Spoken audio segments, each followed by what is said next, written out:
Subscribe करें गुरुजी world और bell icon को प्रेस करें सबसे पहले सिलेक्शन के लिए। जय हिंद साथियों, स्वागत है आपका गुरुजी वर्ल्ड 2.0 में। साथियों 25 अनुच्छेद की एक ऐसी क्लास आपको दे रहा हूं, अगर आपने ये क्लास यानी कि 25 अनुच्छेद तैयार कर लिए तो परीक्षा में प्रश्न आपको इसी क्लास से देखने को मिलेगा। इसलिए क्लास आप सभी लोगों के लिए बहुत ही महत्वपूर्ण हो जाती है। तो क्लास आपकी शुरू हो चुकी है। पहला अनुच्छेद आपके सामने आ चुका है।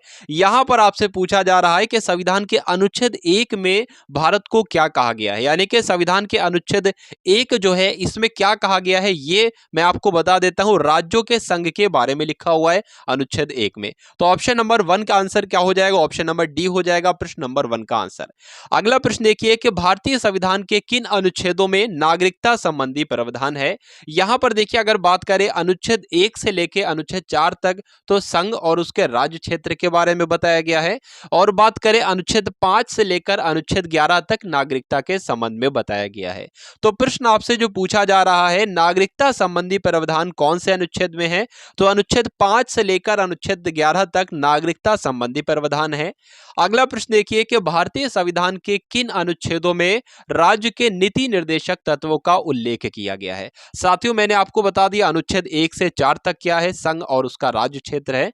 मैंने आपको बताया अनुच्छेद 5 से 11 तक क्या है, नागरिकता संबंधी प्रावधान है।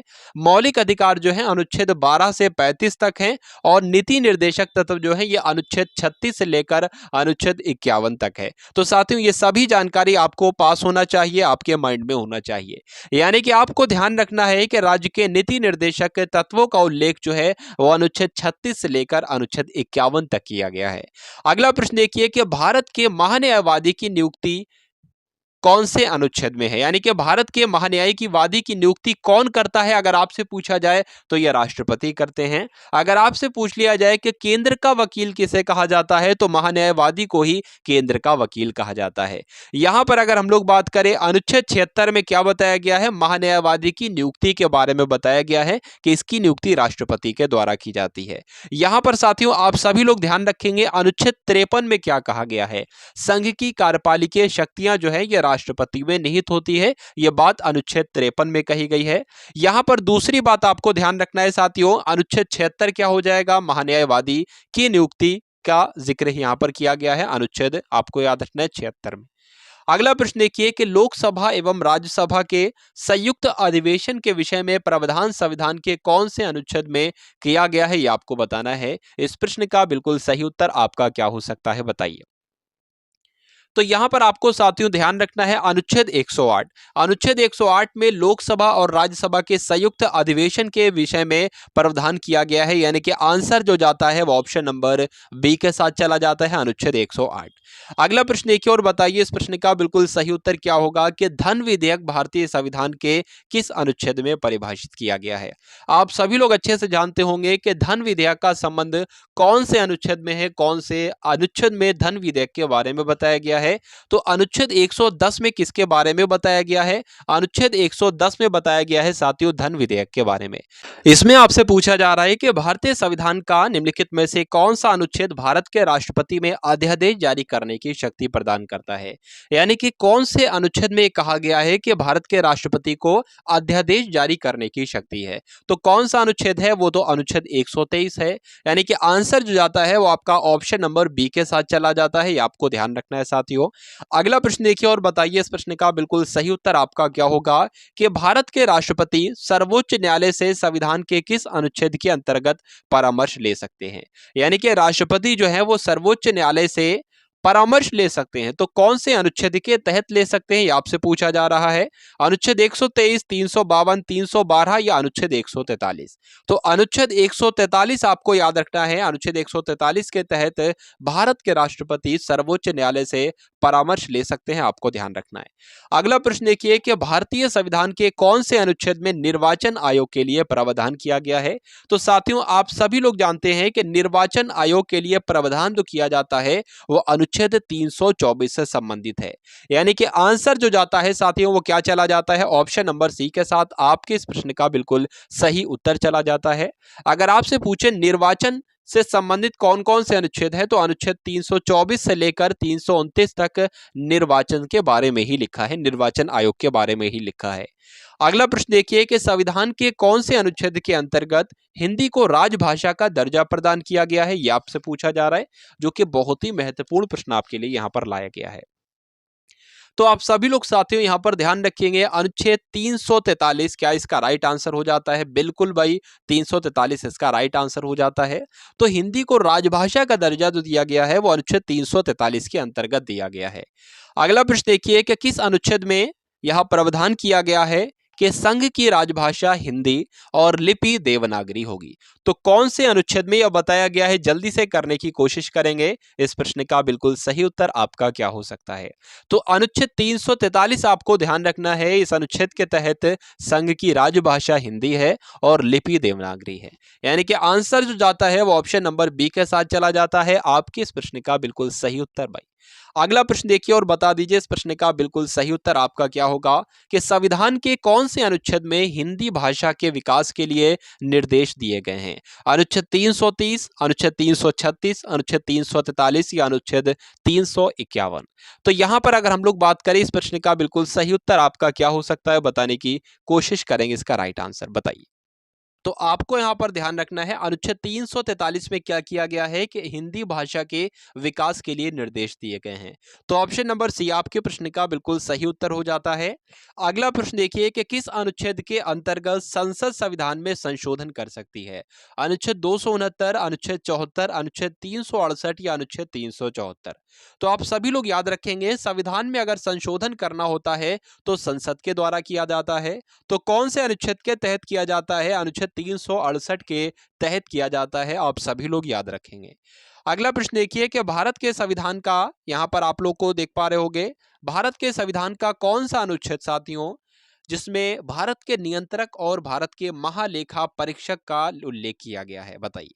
जल्दी से करेंगे आप सभी लोग इस प्रश्न का बिल्कुल सही उत्तर आपका क्या हो सकता है, बताने की कोशिश कीजिए। कौन सा ऐसा अनुच्छेद है जिसमें भारत के नियंत्रक और महालेखा परीक्षक के बारे में बताया गया है, इसकी नियुक्ति के विषय में बताया गया है? तो यहां पर अगर हम लोग बात करते हैं साथियों, क्या इस प्रश्न का बिल्कुल करेक्ट आंसर हो जाता है? नियंत्रक और महालेखा का परीक्षक का जिक्र जो है वो अनुच्छेद 148 में किया गया है, यानी कि आंसर जो जाता है वो ऑप्शन नंबर डी के साथ चला जाता है। देखिए यहां पर अगर आपसे पूछ लिया जाए कि राष्ट्रपति के द्वारा जो महान्यायवादी की नियुक्ति की जाती है, इसका जिक्र कौन से अनुच्छेद में किया गया है, तो आपको क्या बताना है? अनुच्छेद 76 आपको ध्यान रखना है। आपसे एक प्रश्न पूछा जाता है कि केंद्र का वकील किसको कहा जाता है, तो महान्यायवादी को ही केंद्र का वकील कहा जाता है, यह भी आपको ध्यान रखना है। अगला प्रश्न देखिए, यहां पर साथियों आपसे पूछा जा रहा है कि भारतीय संविधान के कौन से अनुच्छेद में नए राज्य के प्रवेश या स्थापना का प्रावधान किया गया है? जल्दी से करेंगे आप सभी लोग इस प्रश्न का बिल्कुल सही उत्तर आपका क्या हो सकता है? देखिए पहले ही प्रश्न में हमने बात की थी अनुच्छेद 1 की, और अनुच्छेद 1 में मैंने आपको बताया था कि राज्यों के संघ के बारे में बताया गया है। किसके बारे में बताया गया है? राज्यों के संघ के बारे में बताया गया है। अब हम लोग यहां पर बात कर लेते हैं कि राज्य के प्रवेश और राज्य की स्थापना का प्रावधान जो किया गया है वो कौन से अनुच्छेद में किया गया है? तो अनुच्छेद 2 में किया गया है, ये आपको याद रखना है। देखिए साथियों मैं आपको बता देता हूं, अनुच्छेद 1 से लेकर अनुच्छेद 4 तक जो है वो संघ और उसके राज्य क्षेत्र के बारे में बताया गया है। अनुच्छेद 5 से लेकर अनुच्छेद 11 तक नागरिकता के बारे में बताया गया है। अनुच्छेद 12 से लेकर अनुच्छेद 35 तक मौलिक अधिकार के बारे में बताया गया है, और अनुच्छेद 36 से लेकर अनुच्छेद 51 तक नीति निर्देशक तत्वों के बारे में बताया गया है, ये आपको याद रखना है। चलिए तो इस प्रश्न का बिल्कुल सही उत्तर ऑप्शन नंबर 2 के साथ चला जाता है, ऑप्शन नंबर बी के साथ चला जाता है। अगला प्रश्न देखिए कि भारतीय संविधान का कौन सा अनुच्छेद धर्म, वंश, लिंग, जाति, जन्म स्थान के आधार पर भेदभाव को रोकता है? बहुत ही महत्वपूर्ण प्रश्न है, तो जल्दी से करेंगे आप सभी लोग इस प्रश्न का बिल्कुल सही उत्तर आपका क्या हो सकता है, बताइए भाई। तो आप सभी लोगों को याद रखना है अनुच्छेद 15 के बारे में, यानी कि अनुच्छेद 15 जो होता है आपको ध्यान रखना है साथियों, ये धर्म, वंश, जाति, लिंग, जन्म स्थान के आधार पर भेदभाव को रोकता है। यानी कि अगर कोई कहता है कि इसकी तो जाति ये है इससे भेदभाव किया जाए, या इसका तो धर्म ये है इसका भेदभाव किया जाए, तो कौन से अनुच्छेद में रोक लगाई गई है? अनुच्छेद 15 में रोक लगाई गई है, ये आपको साथियों ध्यान रखना है। अगर हम बात करें अनुच्छेद 14 में क्या है, तो अनुच्छेद 14 की बात करें तो विधि के समक्ष समता है या विधि के समक्ष समानता है, एक ही बात है। इसका मतलब क्या हुआ, मान लीजिए राज्य में जितने भी व्यक्ति रहते हैं उन सब पर एक ही कानून लागू होगा साथियों। ऐसा नहीं कि किसी पर दूसरा कानून लागू हो रहा है और किसी पर दूसरा कानून, सब पर एक कानून लागू होगा। तो ये इस बात का जिक्र कौन से अनुच्छेद में है, अनुच्छेद 14 में है, ये आपको याद रखना है। अनुच्छेद 17 की अगर हम लोग बात करें तो अनुच्छेद 17 का आपसे पूछा जाता है अस्पृश्यता का अंत कौन से अनुच्छेद से संबंधित है, तो अनुच्छेद 17 से संबंधित है। डॉक्टर अंबेडकर के अनुसार यानी कि डॉक्टर भीमराव अंबेडकर के अनुसार कौन सा अनुच्छेद भारतीय संविधान का सबसे महत्वपूर्ण अनुच्छेद है, अनुच्छेद 21, अनुच्छेद 24, अनुच्छेद 32 या अनुच्छेद 256। तो आपको ध्यान रखना है साथियों, डॉक्टर भीमराव अंबेडकर के अनुसार अनुच्छेद 32 जो है ये सबसे महत्वपूर्ण अनुच्छेद कहलाता है। अच्छा, अनुच्छेद 32 में क्या है, तो संवैधानिक उपचारों का अधिकार किस अनुच्छेद में है, तो अनुच्छेद 32 में ही संवैधानिक उपचारों का अधिकार है, ये आपको साथियों ध्यान रखना है। ठीक है, चलिए तो यहां पर अगला प्रश्न देखते हैं और बताने की कोशिश करेंगे आप सभी लोग इस प्रश्न का सही उत्तर क्या है। भारतीय संविधान में समानता का अधिकार 5 अनुच्छेदों द्वारा प्रदान किया गया है, तो वो कौन से 5 अनुच्छेद हैं जिसमें समानता का अधिकार बताया गया है। साथियों देखो, आपको ध्यान रखना है जो मौलिक अधिकार है हमारा ना, वो एक तो समानता का अधिकार है, उसके अलावा स्वतंत्रता का अधिकार है, शोषण के विरुद्ध अधिकार है, धार्मिक स्वतंत्रता का अधिकार है, और संस्कृति और शिक्षा संबंधी अधिकार है, और संवैधानिक उपचारों का अधिकार है। तो ये सारे मौलिक अधिकार हो गए। अब यहां पर यह प्रश्न पूछा जा रहा है कि जो समानता का अधिकार है ये इसका जिक्र कौन कौन से अनुच्छेद में है, तो अनुच्छेद 14 से लेकर अनुच्छेद 18 तक जो अनुच्छेद हैं इसमें समानता का अधिकार के बारे में बताया गया है। उसके बाद दूसरा अधिकार है स्वतंत्रता का अधिकार, तो स्वतंत्रता का अधिकार जो है वो अनुच्छेद 19 से लेकर 22 में बताया गया है। और उसके अलावा है शोषण के विरुद्ध अधिकार, तो शोषण के विरुद्ध अधिकार के बारे में अनुच्छेद 23 में बताया गया है और अनुच्छेद 24 में बताया गया है। उसके अलावा धार्मिक स्वतंत्रता का अधिकार है, तो धार्मिक स्वतंत्रता के अधिकार के बारे में अनुच्छेद 25 से लेकर 28 में बताया गया है। और संस्कृति और शिक्षा संबंधी अधिकार के बारे में अनुच्छेद 29 और 30 में बताया गया है। और उसके अलावा संवैधानिक उपचारों के अधिकार के बारे में अनुच्छेद 32 में बताया गया है। ये आपको साथियों ध्यान रखना है। ठीक है, तो इस प्रश्न का बिल्कुल सही उत्तर आपका क्या हो जाता है, ऑप्शन नंबर सी के साथ चला जाता है। अगला प्रश्न देखिए और बता दीजिए इस प्रश्न का बिल्कुल सही उत्तर क्या होगा कि अनुच्छेद 356 का संबंध किससे है, ये आपको बताना है। वित्तीय आपात से है, राष्ट्रीय आपात से है, राष्ट्रपति शासन से है, या संविधान के संशोधन से है, बताइए। तो संविधान के संशोधन की अगर हम लोग बात करें तो वो तो अनुच्छेद 368 में होता है संविधान का संशोधन, ठीक है। लेकिन यहाँ पर 356 के बारे में पूछा जा रहा है जो कि राष्ट्रपति शासन से संबंधित है, यानी कि आंसर जो जाता है वो ऑप्शन नंबर सी के साथ चला जाता है। अगला प्रश्न देखिए और बता दीजिए इस प्रश्न का बिल्कुल सही उत्तर आपका क्या हो सकता है। संविधान के कौन से अनुच्छेद के प्रावधानों के अंतर्गत, यानी कि संविधान के किस अनुच्छेद के प्रावधानों के अंतर्गत भारत सरकार जो है ये वो भारत रत्न, पद्म विभूषण आदि अलंकरण प्रदान करती है। यानी कि इसको आपको देखिए सबसे पहली बात तो इग्नोर करना है यहाँ पर, ठीक है। तो भारत सरकार जो है भारत रत्न, पद्म विभूषण आदि अलंकरण प्रदान करती है कौन से अनुच्छेद के तहत, ये आपसे पूछा जा रहा है। तो अनुच्छेद 18 के तहत आपको ध्यान रखना है। अनुच्छेद 17 क्या है, मैंने अभी आपको बताया था। अस्पृश्यता का अंत किस अनुच्छेद में है, अनुच्छेद 17 में है। उपाधियों का अंत किस अनुच्छेद में है, अनुच्छेद 18 में है वो भी। और इसका संबंध जो भारत रत्न और पद्म विभूषण वाला है भारत सरकार द्वारा जो दिया जाता है, इसका जिक्र भी अनुच्छेद 18 में ही है। मैंने आपको बताया था कि अनुच्छेद 15 के बारे में अगर बताया था कि जो भी धर्म होता है, नस्ल होती है, जाति, लिंग, इसके आधार पर कोई भी भेदभाव नहीं कर सकता, इसका जिक्र जो है वो अनुच्छेद 15 में है, ठीक है। तो 15 भी बता दिया, 18 भी बता दिया और 17 भी बता दिया, और 32 तो पहले ही बता दिया था। अगला प्रश्न देखिए, यहां पर आपसे पूछा जा रहा है कि संविधान के किस अनुच्छेद के आधार पर वित्तीय आपात की घोषणा राष्ट्रपति करता है। तो अनुच्छेद 352, अनुच्छेद 356, अनुच्छेद 360 या अनुच्छेद 355, बताइए। तो आपको यहां पर ध्यान रखना है कि अनुच्छेद 360 के अंतर्गत वित्तीय आपात की घोषणा कौन करता है, राष्ट्रपति के द्वारा की जाती है। यानी कि आंसर जो जाता है वो ऑप्शन नंबर सी के साथ चला जाता है। अगला प्रश्न देखिए कि संविधान के किस अनुच्छेद के अंतर्गत केंद्र सरकार राज्य सरकार को निर्देश दे सकती है।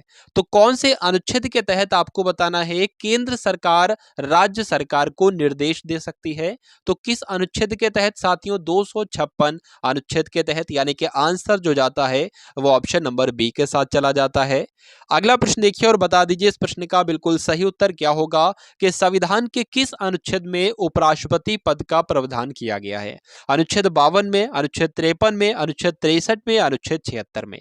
तो आप सभी लोग साथियों यहां पर ध्यान रखेंगे अनुच्छेद 63 के बारे में, यानी कि अनुच्छेद 63 में क्या कहा गया है? उपराष्ट्रपति के बारे में कहा गया है, यानी कि उपराष्ट्रपति के पद के बारे में तो अनुच्छेद 63 में कहा गया है।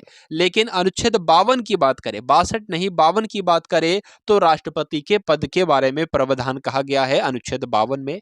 अनुच्छेद 53 की बात करें तो संघ की कार्यपालिकीय शक्ति किसमें निहित है? राष्ट्रपति में निहित है, यह अनुच्छेद 53 में कहा गया है। अनुच्छेद 76 भी मैंने आपको बता दिया, महान्यायवादी की नियुक्ति की जाती है। अनुच्छेद 58 मैंने आपको बताया था शायद, राष्ट्रपति बनने की योग्यता किस अनुच्छेद में लिखी हुई है? तो अनुच्छेद 58 में ही लिखी हुई है राष्ट्रपति बनने की योग्यता। अच्छा, राष्ट्रपति बनने की योग्यताएं क्या क्या होती हैं? जैसे कि वो भारत का ही नागरिक होना चाहिए, उसकी आयु 35 वर्ष होनी चाहिए लगभग, और किसी लाभ के पद पर वो नहीं होना चाहिए, और वो लोकसभा का सदस्य बनने के काबिल होना चाहिए। तो ये सारी योग्यताएं किसकी होती हैं? राष्ट्रपति बनने की योग्यता ही होती हैं। और इस बात का जिक्र किसमें किया गया है? अनुच्छेद 58 में किया गया है। ये सारी जानकारी साथियों आप सभी लोगों को ध्यान रखनी है। तो ये थे साथियों लगभग 28 प्रश्न आपके अनुच्छेद से संबंधित। ये मोस्ट इंपॉर्टेंट अनुच्छेद थे, अगर अनुच्छेद के प्रश्न पूछे जाएंगे तो इसी क्लास से आपके बनेंगे साथियों। तो आप सभी लोगों को क्लास पसंद आई हो तो लाइक करके एक बार शेयर कर देंगे, चैनल को सब्सक्राइब जरूर कर लेंगे अगर सब्सक्राइब न किया हो। तो मिलते हैं हम सभी लोग आने वाली वीडियो में। जय हिंद साथियों। सब्सक्राइब करें गुरुजी वर्ल्ड और बेल आइकन को प्रेस करें सबसे पहले सिलेक्शन के लिए।